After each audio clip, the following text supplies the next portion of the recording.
California's Attorney General is opening an investigation into a massive oil spill off the state's coast. It comes as the U.S. Coast Guard says the pipeline may have been previously damaged. At least 126,000 gallons of oil leaked into the Pacific Ocean off Huntington Beach earlier this month.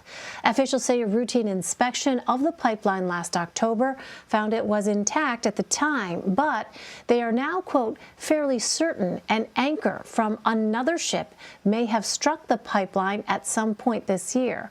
For more, I want to bring in Anita Chabria. She's a reporter for the Los Angeles Times. Anita, welcome. How has this oil spill impacted communities in Southern California and people's livelihoods? Well, today was a better day, which is really good news. The beaches around Huntington Beach opened up. People are coming back. And there has been indications that the spill was not as bad as first reported. So when it happened a couple of days ago, we thought this was going to be up to 131,000 gallons of oil. It's looking like maybe it's less than that right now, but we're still in that period of discovery when we're trying to figure out exactly what did happen. Well, in a piece for the LA Times, you and your colleagues write that, quote, antiquated platforms continue to operate in California despite a recurrence of oil spills over the past several decades. Explain more about this outdated technology and whether it could have contributed to the latest oil spill. I think it would surprise most people to know that some of these platforms that are operating off the coast started development in the 1960s. So we have platforms that are, greater than 40 years old that are still pumping oil and still using their original infrastructure. So the owners of these platforms are very quick to say that they maintain them, that there's rigorous standards, that there's rigorous regulations about it.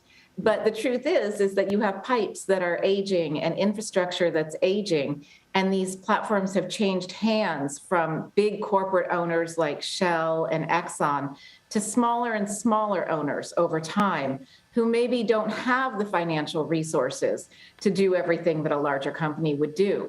And so there is a great deal of concern that as these get older and as the companies get smaller, problems could become more frequent. Well, why hasn't the oil industry in California transitioned to a more efficient and some would argue cleaner system? It's such an interesting and complicated topic, right? Because California is the leader in so many ways of switching away from fossil fuels. But it remains a huge industry, even here in California. There are jobs, there's lobbying, it's big business, and that is very powerful at the Capitol.